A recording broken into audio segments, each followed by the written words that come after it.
sëriñ si ay millionnaire ki ay milliardaire lañ te kenn liggéeyu ci ay taalibe ñoo leen ko def. et après nga bëggoon ci lan. dañuy jël xaalis boobu di ko delloo ci askan wi duñu ko def loolu dañ ko war a exiger. boo nee sëriñ yi duñ jël xaalis bi di ko delloo ci askan bi loolu moom sab ñàkk a xam la wala boog sab recherche daa jotul xóot. ndax en 2021 bi ñuy xeex Covid 19 di coronavirus Serigne Mountakha joxe woon na ci 200 millions. jamono bi nga xamante ni tamit mbirum inondation sonaloon na trop nit yi nga xamante ni ñoo nekk ci Touba ak ci Dakar ak fépp ci Sénégal moom Serigne Mountakha tamit jébalaatoon na état 200 millions ak leneen yi nga xamante ni moom la ci Touba ca kanam def ci mbirum ay matériel ak leneen rax ci dolli bi ñuy réflexionné waat jumaal Tiwaawan gi Serigne Mountakha joxewaat na ci 100 millions. te njortu naan noonu la ko kër diina yépp di defee kon booy lii sax ñàkk a xam la. taalibe yee ko war a exiger bu jaree ñu boycotté màggal ak gàmm oui mun nga ko defee sa kër. boycotté màggal ak gàmm laa bi sii na. booy loo xam ne yow say wayjur dañoo judd fekk seen ay wayjur di ko def yow nga judd fekk say wayjur di ko def nga ni dañ ko war a boycotté ndaxte gisoo ci ab njariñ yow waa rax ci dolli moom booy bii di Lil Sis nee na li lay sàkku ci gouvernement bi ndax yëngu-yëngu yu mel ni ay événements religieux gisu ci njariñu Sénégal. bëgg naa mu doon loi ñu voté ko dugal ko biir assemblée nationale muy lan màggal ak gàmmu bu jàllee lépp lu fa tuuru comme xaalis 3% yi na fa des 97% yi dem ci budget état lii projet de loi la boo xam ne na ko député yi voté à l'assemblée nationale. man la Lil Sis man fu ma dëgg fekk fa la may bàyyi billaahi wallaahi maay wax dëgg buy toj dëkk ba pare ma gën di dox samay soxla parce que ragalu ma dara dama koy wax. wax na tamit yeneen mbir yu ko gën a pataa waaye ci biir vidéo bi laa ciy ñëw ndax kii foog ñu simi kabam bi ak wengalam bi sinon dina wax lu ëpp. ma des tuuti ci mbirum gouvernement bi ndax màggal gi jeex na wante mi ngi continuer di wéy di am ay polémique ndax kaddu yi nga xamante ni ministre bi yëkkati na ko. sama patron di premier ministre dafa ne booy wootee jubal jubanti. da nga koy njëkk appliquer sa bopp. bi ma xëyee sama bureau toog ba 10 heures. xam nga ñun dañu am benn dispositif de pointage ñu koy woowee pointel. ma dugg ci pointel. surveillé ba 10 heures on était à 10% de présence. ce matin à la fonction publique. on était à 10% de présence ma woo ki yore dispositif bi da ko recensel ma ñëpp ñu absenté tey. mu jox ma liste bi balaa may wàcc jox na ma liste bi. mais ñooñu foog ñu wax ma lu tax fu ñu teg seen absence bi. combien de personnes. 179 personnes. 179 personnes au ministère de la fonction publique. ñoom ñëpp bu subaa bu ñu xëyee nañ fekk demande d'explication seen table. parce que tout simplement ñëwuñu et sans raison avancée. tout ce qui n'avait pas de demande d'autorisation d'absence bu ñëwee suba sur leur table ils verront une demande d'explication. parce que kenn waxu leen ne férié la. oui. c'est pas férié. oui. Il y a le président de la République a travaillé, le Premier ministre a travaillé, le ministre de la fonction publique a travaillé. De quel droit tu te permets de prendre une absence sans être autorisé à t'absenter? 179 personnes au ministère de la fonction publique. Demande d'explication kon demee ku ñëw matin ku xëy sa di nga ko fekk sa table. kaddu yi nekk ay kaddu yoo xamante ni ñu bëri ci sénégalais yu rafetlu wuñ ko surtout nag ñi nga xamante ni ñoo bokk ci communauté mouridisme ndax dañ jàpp que ni kaddu yi lu waroon a mën a ñàkk la. wante Modou Fall ma nga xamante ni ma nga bokk ca waa Public SN ca Aïssatou Diop Fall nee na. muy naqaree dégg la nag gone ak murit mën na koo dégg di yuuxoo ko daanu bëkkal miir bi jantee am dëgg. Baye Assane amoo loo ciy sànni laataa may commencer sama sujet wala. janteet xamul. Assane kenn xamu ci. ñàkk xam-xam a tax mu wax ko ci penc mi. ñàkk xam-xam a tax mu wax ko màggal gi mooy déranger jour màggal wala ca lendemain ba est-ce que war naa am férié ou pas ku nekk ak sa xalaat bi ngay joxe depuis bi kàddu yi nii jibee li wér te wóor mooy bi coow li jibee ba indi polémique bu rëy fii ni ci Sénégal ministre bi ñu doon xamal ci l'observateur que ni demande d'explication nekkul ab sanction bu ñuy jël di ko toog ci ndodd ñi nga xamante ni mooy 179 personnes yi absenté woon ci bés boobu noonu waaye sàkku téef la te tamit loolu yoon la ci képp koo xamante ni da ngay occupé mbirum fonction publique sab njiit am na sañ-sañu laaj la ko bu fekkee da nga def lu mu comprendre mais li ñu war a laaj dëgg mooy est-ce que jaroon na ñu koy wax ci média ba muy jur tolle bii yi nga xamante ni moom la jur te moom mi nga xamante ni moom mooy ministre bi mu occupé fonction am ak léegi yàggul dara loolu mooy li ñu war a waxtaanee ci biir vidéo bi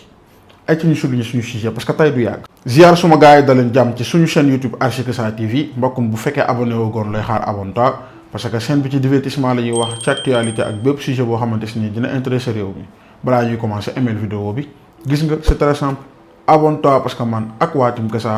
benn sujet du la raw. waa Team Kessa ba tey ci polémique bi nga xamante ni moom moo am ginnaaw màggalu Touba gi muy le fait que bés bi ci topp moo nekkoon lundi bi nekkul woon jour férié defoon naa si benn vidéo di expliquer que ni man sama gis-gisu bopp la man en tant que citoyen sénégalais man dama jàpp que ni ay bés yu mel ni ay màggal ay gàmmu Tabaski Korité loolu moom c'est déjà acquis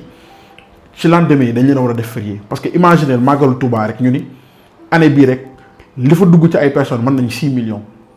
imaginez ñi jógee Mauritanie xam nga ñi nga xamante ni dañuy jógee nu mu tuddee ci Guinguinéo ñii di jógee Kédougou xam nga ñii di jógee fu nekk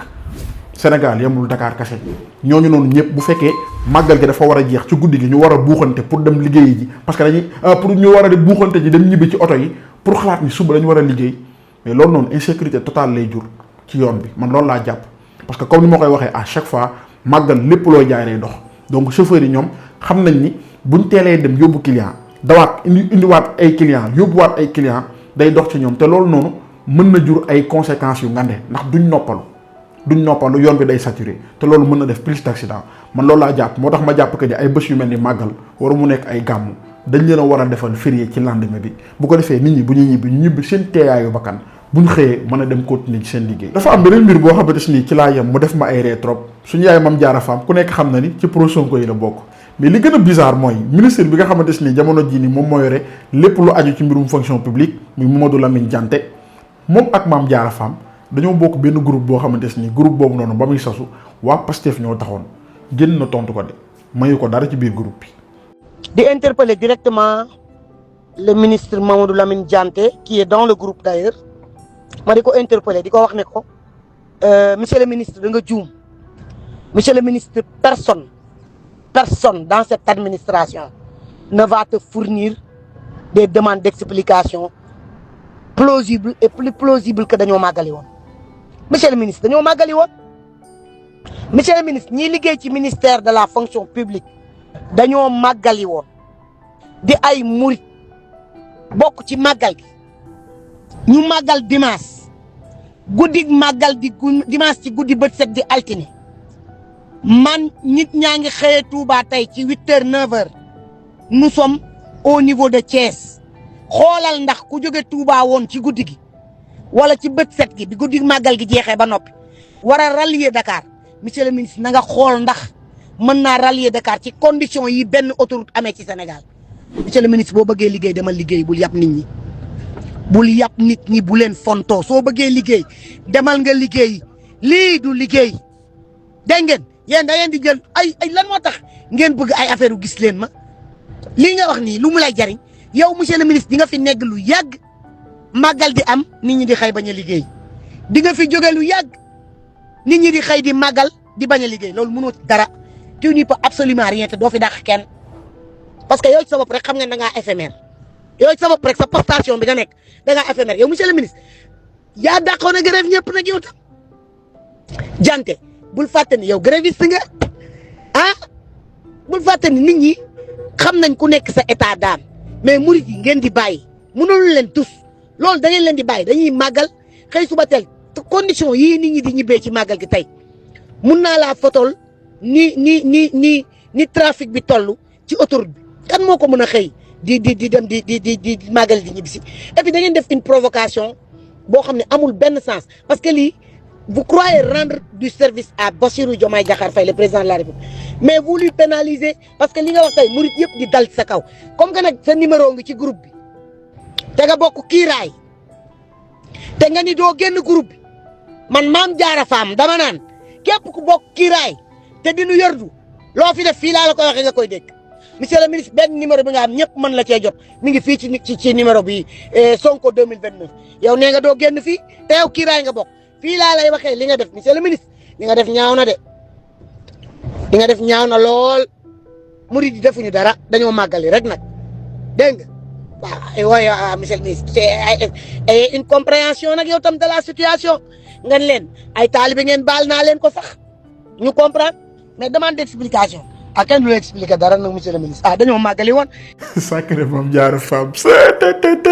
mais compliqué na de maanaam yow naka ngay bokkee kiiraay nekk ministre Bassirou Diomaye Diakhar Faye bokk ci groupe WhatsApp boo xamante ni ña fa nekk Sonko 2029 la ñu wax loolu compliqué na mais bon dama yàgg foofu noonu parce que bëgguma dugg ci aspect politique bi quoi très sérieusement mais lii moom xoolal waru woon sax nekk débat man loolu laa jàpp waru woon nekk débat quoi parce que imagine leen benn jour wala boog ñetti fan yoo xamante ni nee nañ li mu généré Sénégal toll na presque 1000 milliards mais loolu ban fonction publique moo ko mën a indi fii nii Sénégal amul loolu amul donte nangu nañ de jour férié yi Sénégal jour férié yi fii nii Sénégal li muy coûté état au Sénégal chaque année presque 200 milliards la xam nga loolu noonu dafa bëri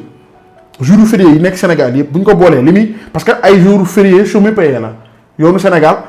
daf la koy fay yow mi nga xamante si da ngaa toog te liggéeyoo donc jour boobu noonu yow dañ lay fay mais dugaloo dara yow ci li nga xamante ni moom mooy réew bi li muy coûté ci Sénégal bu ñu ko xaymaa 200 milliards la d'accord mais bés bu lay dugalal 1 milliard dëggal 1000 milliards ci 3 jours loolu amul Sénégal amul benn bés bu toll noonu amul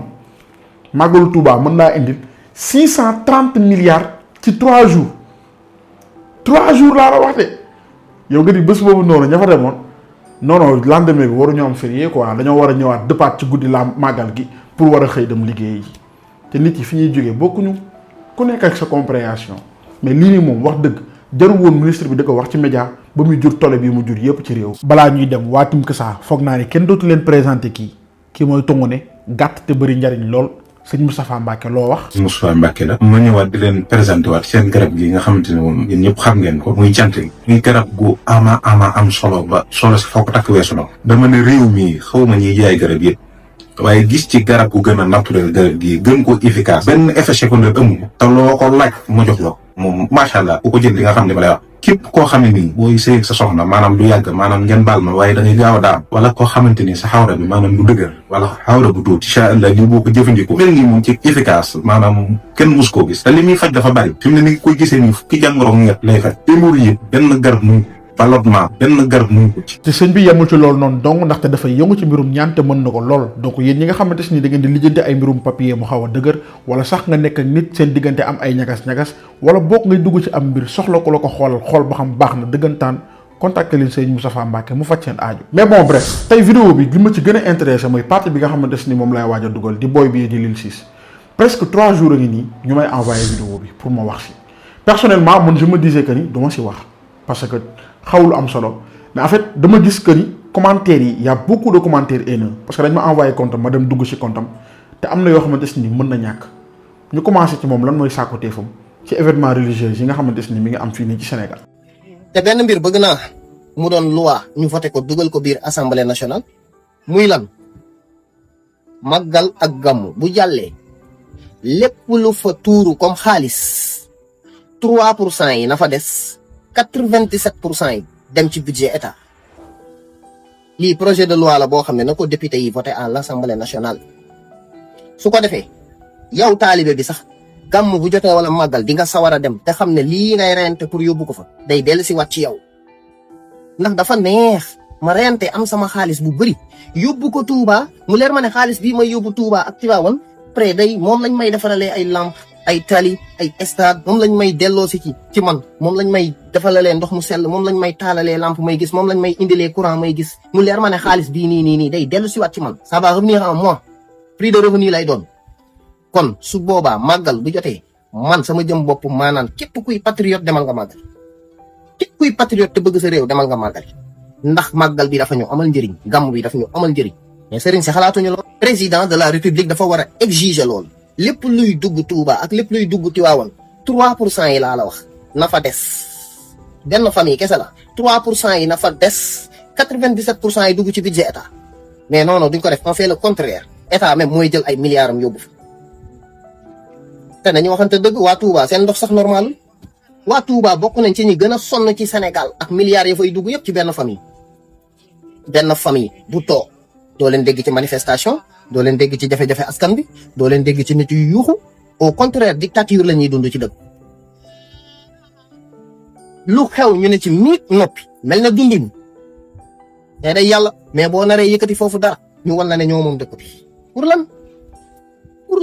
teg askan ba fitna bépp koñ bu sëriñ dëkk laa la wax ci fitna la ñuy nekk ngay jël seen xaalis di leen ko jox te amaluñ la benn njëriñ sëriñ si ban njëriñ la ñu amal ban njëriñ dama bëgg ñu amal ñu njëriñ loolu laa bëgg nañ ñu amal njariñ bu ñu amee jafe-jafe ñu taxaw ci benn sëriñ faju fi jafe-jafe taalibeem benn sëriñ dimbalewul taalibeem benn sëriñ ñëkkateetu fi discours ay discours sama maam seen maam et quoi man sama maam nag sëriñ si dañ leen di wax dëgg parce que man sama papa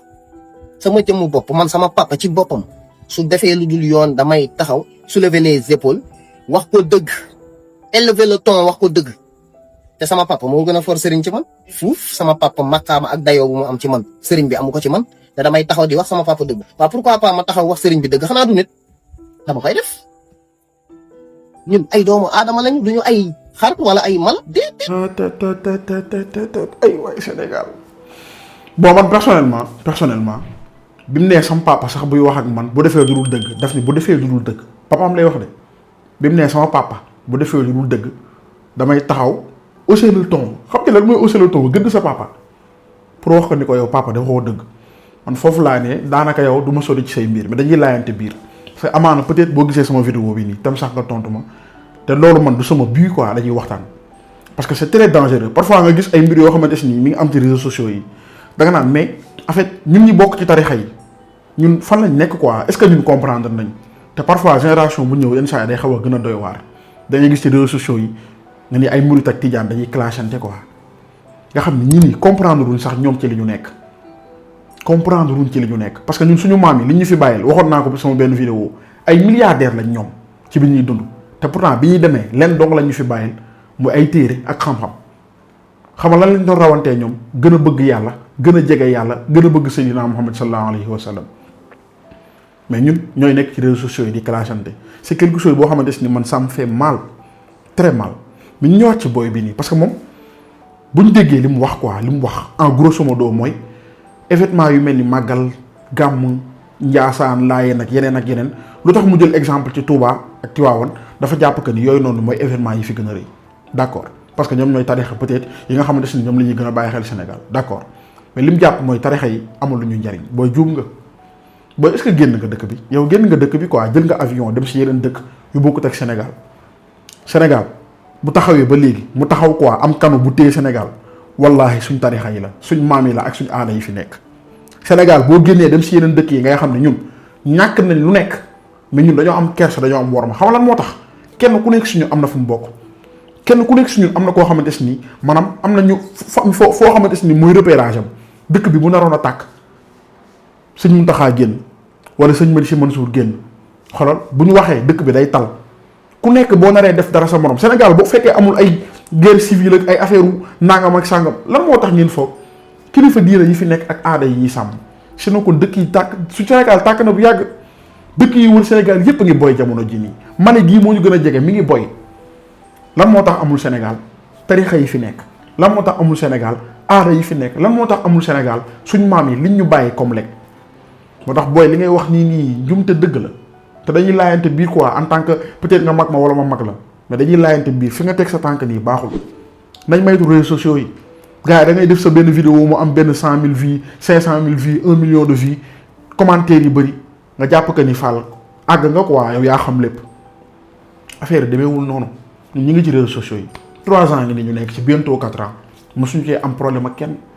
kenn mosuñ ci woo ci yoon parce que xam lan moo tax bu ñuy wax dañuy wax lu ñu xam te yam ca wax ku nekk mu joxe avis par rapport ak mbir moomu noonu ñuy waxtaanee mais li ngay wax nii c'est un sujet très sensible te man jàpp naa ni boo tàggu woon yow say waajur wala say mag wala keneen ak keneen ku mu mënti doon nga ne ko damay def vidéo ci lii nii laay wax billaay dinaa la bu ko def parce que loo xamante ne yow da nga judd fekk say maam di ko def say maamaati maam di ko def te yow da ngay dem ñun ñii ñëpp mën nañoo dem ñeneen ñi fi ñëw dàq ñu koo def loolu boo ciy wax dañ ciy wax loo xam quoi te taxaw naan maanaam kilifa yi amulu njariñ Sénégal seen bopp dong lañ fi nekkal ak nangam ak sàngam loolu mooy réer dëgg ak ñàkk yar parce que ko am yar dëggantaan ndaw ko am yar dëggantaan yow boo jàkkaarloo koo xamante si ni moom ak sa boy jur boo koy wax dëgg loo koy wax fooy commencer boo koy wax dëgg quoi yow koo xamante si ni moom ak sa way jur boo koy wax dëgg fan ngay commencer waxuma laa koo xamante si ni ay millions de sénégalais ñoo nekk ci ginnaawam te kenn ci ñoom rek mën na la téye la nit doo yëngatu waxuma ay nit yi téye ci yëngatu comme jaayante doole de ci baati nag lu mu mënti doon donc ndaw boo nekkee ci sa buntu àdduna am leen loo xamante si ni da nga koy wut da ngay maytu yenn yi wax sa dëgg loolu moom kenn terewu ko kenn mais ak war ma ndax suñu mag ñi mënuñu am lu leen gën mënul nekk. neex nag mën nga am sa ngëm-ngëm bu la neexee nga bañ bokk ci benn tarixa mais comme man li may wax rek noonu dama naan nit boo amul wéeruwaay da nga yóbbu ba max yàlla moom maanu na ci nit yi mais taxaw di wax yu mel nii mooy ñàkk a xam dëggantaan te boo naan gis nga li muy waxati mi ngi naan chaque année xaw ma dañuy dem ci benn kër benn famille àdduna benn famille la ñuy dem tur ko ay milliards après mais booy est-ce que yéen a ngi comprendre sëriñ yi est-ce que xam ne ñaata kër la ñuy dundal yoo xamante ni ñoom ci ñoom lañ yaakaar dépense. Touba da ngay dem sëriñ yi boo demee di leen ziar boo ñu amee ñuy ran di joxe noonu la amee ñoo xamante ni buñ paree ñoom la ñuy joxaat sëriñ yi daanaka ñoom yoruñu dara ni mu amee ñoo xamante ni dañuy ran lu ñu am jox ko sëriñ yi parce que ñoom lañ yaakaar sëriñ yi noonu la amee ñoo xamante ni ab plan bu gudd la ñuy nekk lu ñu leen jox buñ paree ñooñu lañ koy joxaat Touba muy sa dëkk boo xamante ni amul kenn ko fay ndox loolu ñaata milliards la yow nga foog ni ndox moomu noonu di dugg Touba état yu Sénégal daf koy baal Touba te pourtant Touba population bi duñ ko fay ak yeneen donc gars yi buñ topp ay vues wala ay nit yi di leen xam ci réseaux sociaux yi nga nekk ci réseaux yi di wax rek loolu baaxul nit booy wax da ngay wax loo maîtriser mbaa nga noppi ci suñ maam yi li ñu fi bàyyi kenn mënu koo yàq de ndaw ak mag ak gudd sikki ma gàtt sikki ma ci yem. man personnellement li ma jàpp mooy suñ problème bi ñu am jamono yi nii yëpp surtout depuis bi nga xamante ni ministre bi def na sorteem boobu noonu lenn waralu ko lu dul ni ñu tëggee suñu constitution wu Sénégal ak loi yi nga xamante ni moom moo ñu tënk. Ils ont un réel problème de communication parce que boo xoolee li ñu wax dañ ne lendemain màggal du férié effectivement il y a un cadre légal déjà pour ñu préciser loolu. Effectivement boo demee nga xool la loi defe naa numéro 7452 bu 4 novembre 1974 moo koy wax ci lendemain Korité Tabaski Pentecôte Pâques yooyu lendemain bu fekkee ni dafa tombé ak week-end lendemain bi effectivement férié la donc màggal bokku ci donc effectivement loolu c'est légal loolu moom moo tax par exemple at yee di weesu bu màggal bi tombé woon ak week-end par exemple dañ naan le président na jël décret pour wax ni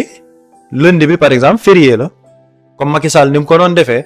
looloo tax ñu bëri entendement bi loolu lañ ci am parce que effectivement dans le cadre légal bu ñu defee kese ci droit légalement lendemain màggal du férié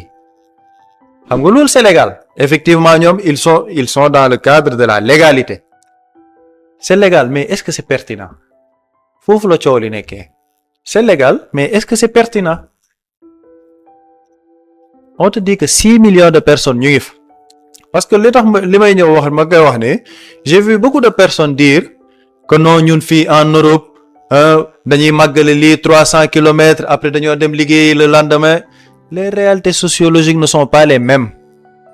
man nekkoon naa Europe mais je suis désolé màggal c'est pas une réalité sociale au niveau de la France c'est pas une réalité sociale au niveau de l'Espagne par exemple France am nañ 11 jours fériés yoo xamante ne ci seeni fête la Pentecôte bu après férié la beneen ak beneen fête férié la parce que seeni fête yooyu dafa correspondre avec leur réalité sociologique ñun on a le malheur d'avoir un calendrier qui ne correspond pas à nos réalités sociologiques ñun malheur boobu la ñu am ñun lépp dañ ko calquer ci li nga xamante ne moom moo jógee France et on ne vit pas les mêmes réalités sociologiques tey jii bu fekkee ne dañuy xool sur le plan logistique matériellement est-ce que c'est possible ñu ne màggal gi dimanche la le lundi à 8 heures que tout le monde soit dans les bureaux ñiy comparer naan France je suis désolé le réseau du métro bi am France amul Sénégal le réseau de train bi am France amul Sénégal la fluidité au niveau des transports bi am en France amul au Sénégal amu fa amu fi en France da ngay toog tu peux prendre ton billet fi nga toog nga commander sa billet c'est digitalisé nga dem sa quai jël sa transport tu sais que à 5 heures du matin tu arrives tu prends ton métro à 8 heures tu es au bureau loolu am na foofu mais fii au Sénégal loolu daf fi am sur le plan matériel c'est pas possible fii da ngay dem nga uti ji oto dem garage uti ji oto ñële yéeg ci ay njege njaay ñële yéeg ci ay oto yoo xam ne ñoo leen di yóbbu et même le transport c'est un problème. et c'est exactement ça ñun suñ principal problème mooy déjà ni ñu tënkee suñu loi yi ni ñu ko tënkee adapté wul ñun ak suñ ay mode de vie malheureusement suñ loi yu si bëri yoo xamante ni ñu ko tënkee dëppoowul ak ñun suñuy aada dëppoowul ak suñu ay cosaan loolu moo tax mu naan méngoowul ak suñu réalité sociologie et c'est la réalité France. Espagne États-Unis nangam ak sàngam daa am ay màggal daa am ay gàmm dafa am ay xew-xew religieux est-ce que am na mais Sénégal ñun on est dans ça mais ba tey dafa mel ni suñ état yi ñoom comprendre guñ carrément suñ kër diine yi ban importance la ñu am ci ñun suñ dundin ak maanaam jàmm ak kenu Sénégal dafa mel ni ba léegi nit ñi comprendre luñ ko moo tax su ma déggee booy bii nii di wax xam naa non kii nii c'est grave nañ maytu réseaux sociaux yi gis nga bu ñu maytuwul ay vues ak ay j'aime ay nit yi di la xam nii lu nekk nga wax ko ci tojaa nga ngay dëkk mais ku nekk nag mën nga joxe sa avis ci commentaire yi parce que loolu moo tax may def vidéo bu leen fàtte aimer la vidéo au maximum partager leen ko ba mbir di gën a yaatu commentaire yi aussi pour yéen que ça